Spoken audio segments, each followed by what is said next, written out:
اعوذ باللہ من الشیطان الرجیم بسم اللہ الرحمن الرحیم ان اللہ و ملائکتہ یصلون علی النبی یا ایہا الذین آمنوا صلوا علیہ وسلموا تسلیما اللہم صلی علی محمد وعلی آل محمد وبارک وسلم۔ بسم اللہ الرحمن الرحیم لقد ارسلنا نوحا الی قومہ فقال یا قوم اعبدوا اللہ ما لکم من الہ غیرہ انی اخاف علیکم عذاب یوم عظیم۔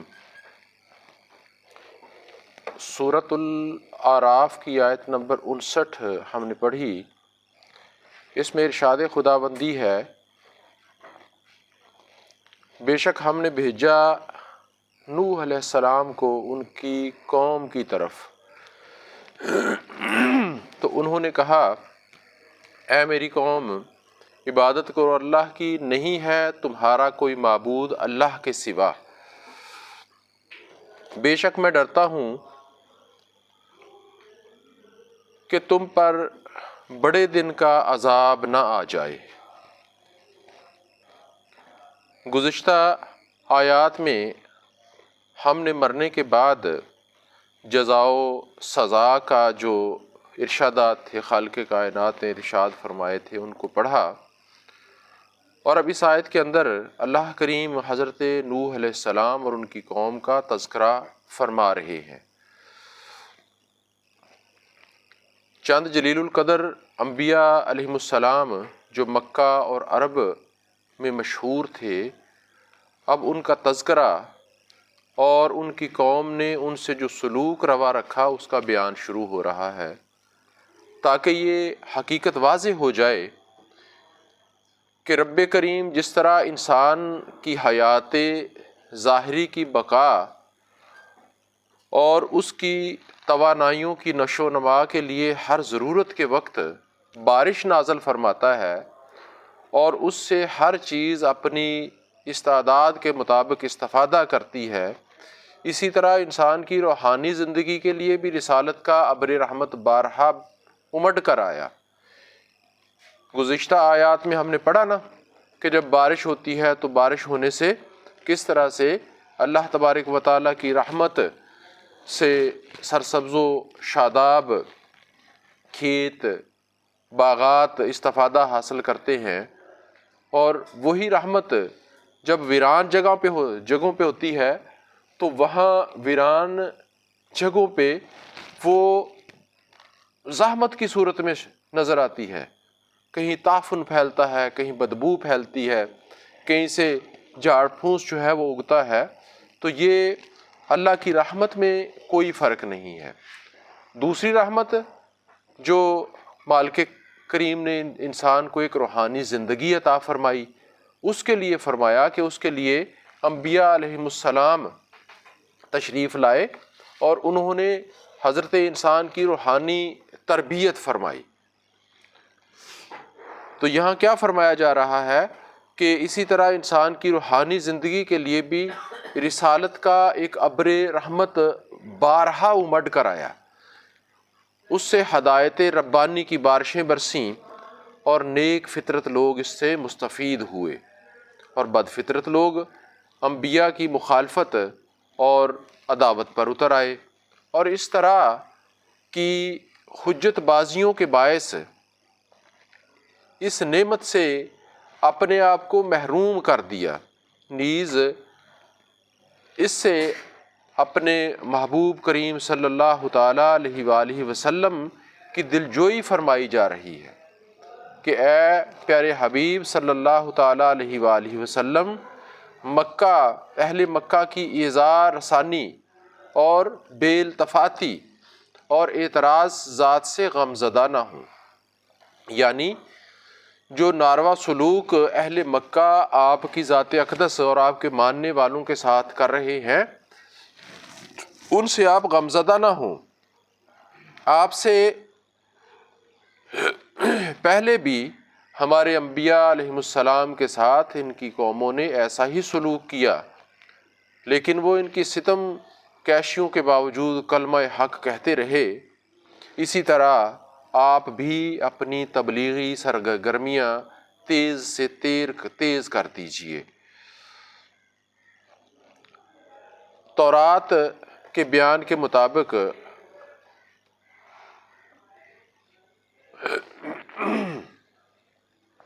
اس سے آگے فرمایا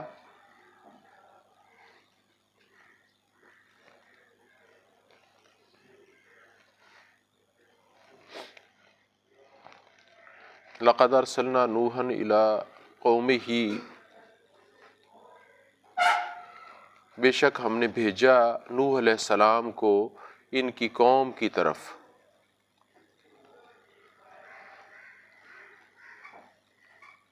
تو انہوں نے کہا اے میری قوم عبادت کرو اللہ کی، نہیں ہے تمہارا کوئی معبود اللہ کے سوا، بے شک میں ڈرتا ہوں کہ تم پر بڑے دن کا عذاب نہ آ جائے۔ تورات کے بیان کے مطابق آپ کے باپ کا نام ملک تھا۔ جب ان کے باپ کی عمر 182 برس تھی تو آپ کی ولادت ہوئی، یعنی حضرت نوح علیہ السلام کی ولادت اس وقت ہوئی جب آپ کے والد گرامی کی عمر 182 سال تھی۔ آپ آدم علیہ السلام کی 10ویں پشت میں تھے۔ اسی کتاب کے 6 باب میں حضرت نوح علیہ السلام کے متعلق مرقوم ہے، نوح مرد راست باز اور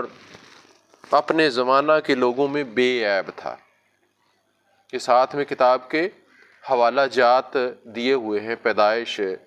9/6 جو ہے وہ دیا ہوا ہے، لیکن اسی راست باز اور بے عیب ہستی کے متعلق تورات کی یہ آیتیں جب نظر سے گزرتی ہیں تو انسان حیران و پریشان ہو کر رہ جاتا ہے۔ طوفان سے بخیر و عافیت بچ نکلنے کے بعد نوح علیہ السلام کاشتکاری کرنے لگے اور اس نے ایک انگور کا باغ لگایا اور اس نے اس کی مے پی اور اسے نشہ آیا اور وہ اپنے ڈیرا میں برہنہ ہو گیا۔ یہ مطلب تورات کے حوالہ جات دیے ہوئے ہیں جو انہوں نے اپنی کتابوں کے اندر تحریف کی ہوئی ہے۔ کیا لوگوں کو پاک بازی اور تقوی کی راہ دکھانے والا، کیا نبوت کے شرف سے مشرف ہو کر آنے والا ایسی مذموم اور گھٹیا حرکت کا ارتکاب کر سکتا ہے؟ یقیناً نہیں۔ کیا اخلاقی لحاظ سے وہ اتنا پست ہو سکتا ہے کہ وہ شراب سے بدمست ہو کر اپنے ڈیرا میں برہنہ ہو گیا جہاں اس کی بہو بیٹیاں موجود ہوں گی معاذ اللہ؟ چنانچہ انسائکلوپیڈیا بریٹانکا نے اس الزام کی صحت کو تسلیم کرنے سے انکار کر دیا اور تصریح کی ہے کہ حیا سوز میں خواری کی یہ حکایت اس مقدس رہنما کی پاکیزہ سیرت سے کچھ مناسبت نہیں رکھتی۔ آپ آدم علیہ السلام کے بعد سب سے پہلے رسول تھے۔ آپ کے زمانہ کی صحیح تعین تو مشکل ہے، لیکن بعض اندازوں کے مطابق آپ کا زمانہ 3800 قبل مسیح تا 2850 قبل مسیح ہے، یعنی حضرت عیسیٰ علیہ السلام کی ولادت باسعادت سے 2850 یا 3800 سال پہلے کا جو زمانہ ہے اس میں آپ تشریف لائے۔ کیا فرمایا اے میری قوم کہ محبت بھرے کلمات سے حضرت نوح علیہ السلام اپنی قوم کو خطاب فرما رہے ہیں تاکہ ان میں یہ احساس بیدار کیا جائے کہ میں کوئی بیگانہ اور اجنبی نہیں ہوں، بلکہ ہم سب ایک ہی قوم کے فرد ہیں، اور جب ہمارا نفع و نقصان، عزت اور ذلت ایک ہے تو کیا تم یہ خیال کر سکتے ہو کہ میں صحیح راہ سے تمہیں ہٹا کر غلط راستے پر ڈال دوں گا؟ یہ اپنی قوم کو حضرت نوح علیہ السلام بتا رہے ہیں۔ اور پھر کیا فرمایا؟ آپ نے سب سے پہلے انہیں شرک کی پستیوں سے نکال کر توحید کی رفعتوں کی طرف آنے کی دعوت دی۔ سب سے پہلا جو کام کیا وہ کیا تھا کہ شرک کی پستیوں سے، کہ اللہ وحدہ لا شریک ہے، اس کا کوئی شریک نہیں، اس کے سوا کوئی عبادت کے لائق نہیں، نہ اس کا کوئی بیٹا ہے اور نہ اس کو کسی نے جنا۔ یہ وہ باتیں تھیں جو حضرت آدم علیہ السلام سے شروع ہوئیں اور نبی آخر الزمان صلی اللہ تعالیٰ علیہ وآلہ وسلم تک تمام انبیاء و رسل اس بات کی دعوت دیتے رہے، لا الہ الا اللہ، اور پھر اس کے بعد اپنی رسالت یا اپنی نبوت کا اعلان، جس طرح محمد الرسول اللہ نبی آخر الزمان صلی اللہ تعالیٰ علیہ وآلہ وسلم کے جو ماننے والے ہیں، آپ کے جو دین پہ ہیں، انہوں نے پھر اس بات کا اقرار کیا کہ اللہ تبارک و تعالیٰ کی وحدہ لا شریک مانا، اس کے سوا کسی کو عبادت کے لائق نہیں تسلیم کیا، اور پھر آپ کی رسالت کی گواہی دی۔ تو یہ کوئی نیا دین نہیں ہے، دین اسلام کوئی نیا دین نہیں ہے۔ تمام انبیاء علیہم السلام اسی دین کی جو ہے وہ دعوت دیتے رہے، حق کا راستہ ہی دکھاتے رہے۔ وہ الگ بات ہے کہ قوموں نے ان کو جھٹلا دیا، جو تعلیمات خالق کائنات نے ان پہ نازل فرمائی تھیں ان کو رد کر دیا، اور پھر ان کے اندر اپنی مرضی کے مطابق تحریف کر لی، رد و بدل کر دیا۔ آپ نے سب سے پہلے انہیں شرک کی پستیوں سے نکل کر توحید کی رفعتوں کی طرف آنے کی دعوت دی، اور انہیں بتایا کہ اس ذات پاک کے بغیر کوئی معبود نہیں، نوری و ناری، آبی و خاکی سب اس کی مخلوق ہیں، اور اس کے حکم کے سامنے سرفگندہ ہیں، یعنی سر جھکائے ہوئے ہیں۔ جب اس کے بغیر اور کوئی خدا نہیں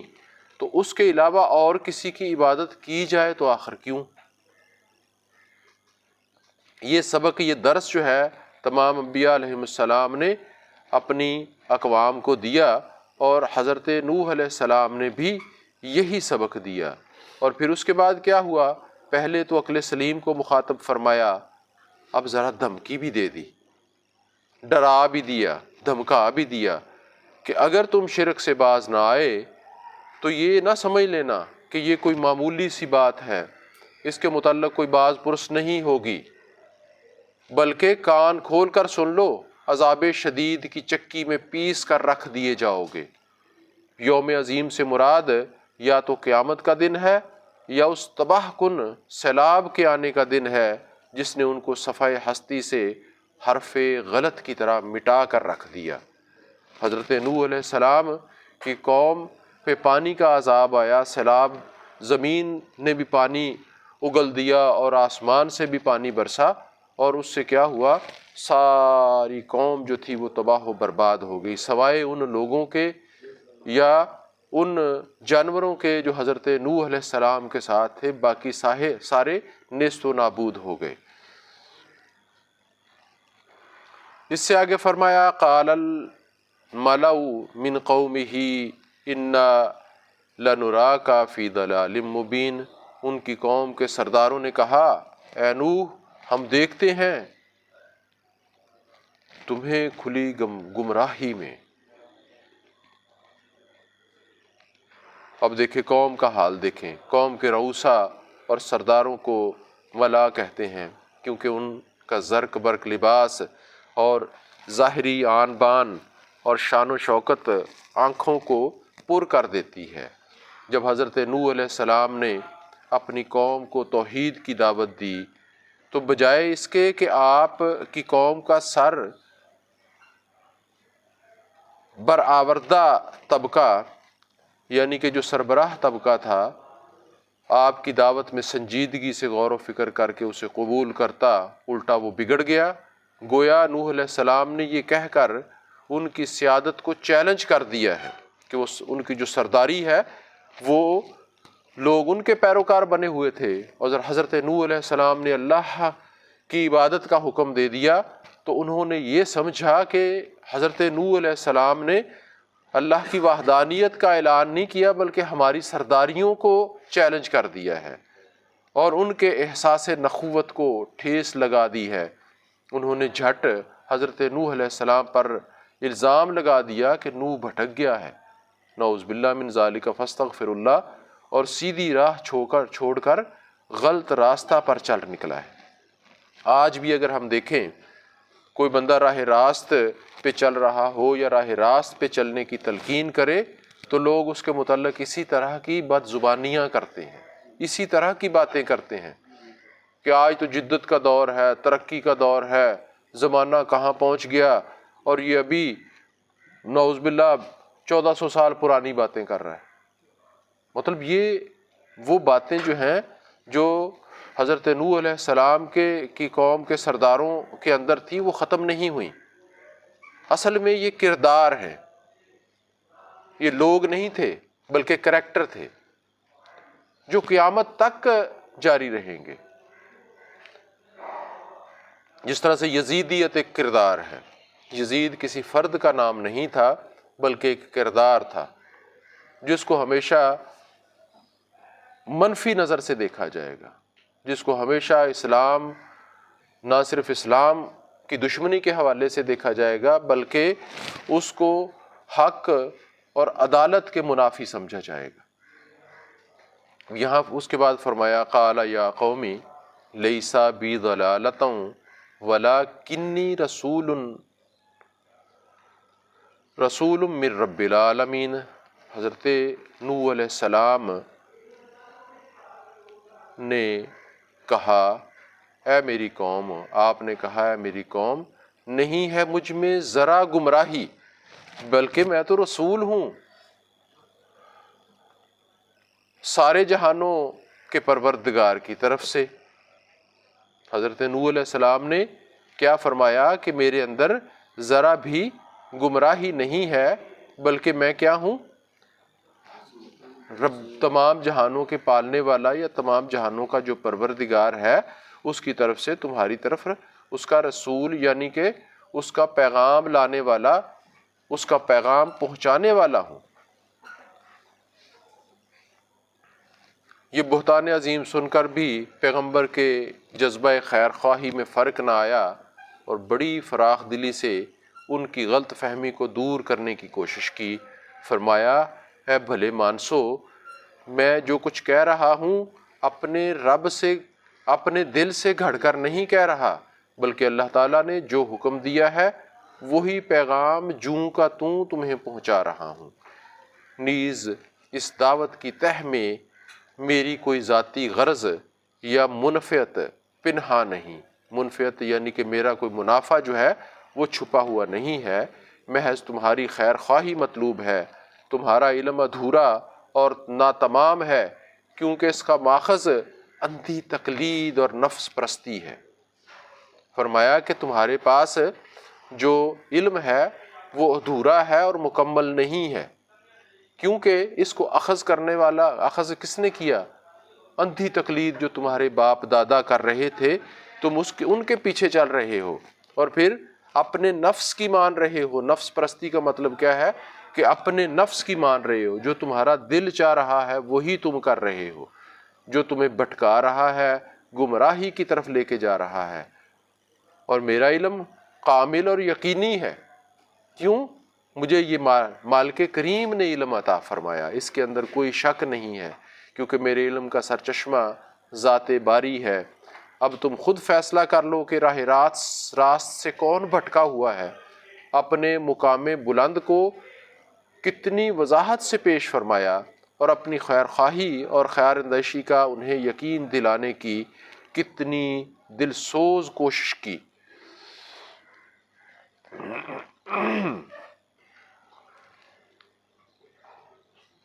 اب اس سے آگے فرمایا ابلغکم رسالات ربی وانصح لکم وعالم من اللہ ما لا تعلمون۔ پہنچاتا ہوں تمہیں پیغام اپنے رب کے اور نصیحت کرتا ہوں تمہیں، اور میں جانتا ہوں اللہ کی طرف سے جو تم نہیں جانتے۔ او عجبتم ان جاءکم ذکر من ربکم الا